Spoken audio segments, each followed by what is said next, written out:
अरे बदले जी, ये क्या अनर्थ कर दिया आपने? आपने इन्हें बताया नहीं? बताया था, मगर इन सबके कानों में तो घमंड के ताले लगे हुए हैं। पहले तो इन्होंने तुम्हारी दी हुई शराब को नकली बताया और उसके बाद तुम्हारे दिए हुए गिफ्ट का भी क्रेडिट ले रहे थे।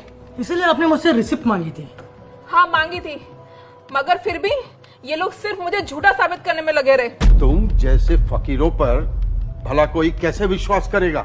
आप हद में रह के बात कीजिए। हमें सब पता है, तुम्हारी माँ ने घरों में झाड़ू पोछा करके तुम तीनों को पाला है। तुम तीनों ने कितनी ही पढ़ाई की होगी, हम सबको पता है। इसके बड़े बेटे को स्कूल से निकाल दिया गया था तो इसने ठेला लगाना शुरू कर दिया, और इसका बेटा अर्जुन किसी मेडिकल कंपनी में एज असिस्टेंट काम करता है।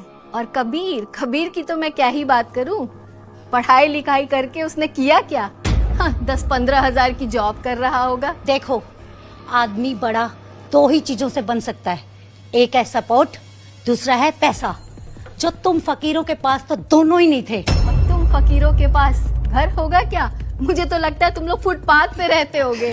सपनों की दुनिया से बाहर आओ। और असल दुनिया में तुम लोगों की औकात नहीं है इस तरह की गिफ्ट के बारे में सोचने की। जयंती, मुझे पता है कि तुम बहुत गुस्सा हो, लेकिन इसका मतलब ये नहीं कि तुम आज का मेरा ये दिन सत्यानाश कर दोगी। तुम्हें क्या लगता है ये किराए के कपड़े और ये किराए की गाड़ी लेकर तुम अपने आप को महंगा साबित कर दोगी? आप मेरी बात तो सुनिए पापा। सच बहुत कड़वा होता है जयंती। बस एक एहसान करना, यहाँ से जाने के बाद किसी को बताना मत कि तुम मेरी बेटी हो।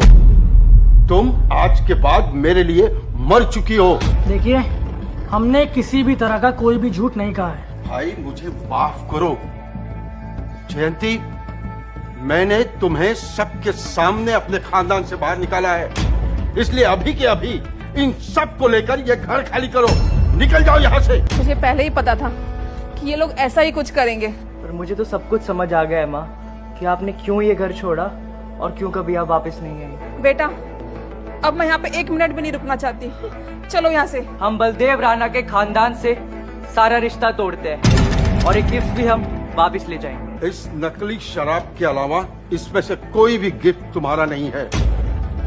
मेरे नातियों ने ये गिफ्ट मुझे दिया है, और जहां तक इस नकली शराब की बात है तो इसकी तो। अरे बदले जी, ये क्या अनर्थ कर दिया आपने? आपको पता है कितनी महंगी शराब थी? बलदेव, शुक्ला जी एकदम ठीक कह रहे हैं। बेशक ये महंगी शराब नहीं थी तुम्हारी नजर में, लेकिन बहुत ही उम्दा क्वालिटी की शराब थी। तुमने फेंक दी उसे। उम्दा क्वालिटी? इनके चेहरे देखो शर्मा जी, जैसे इनकी मां फरी हुई है।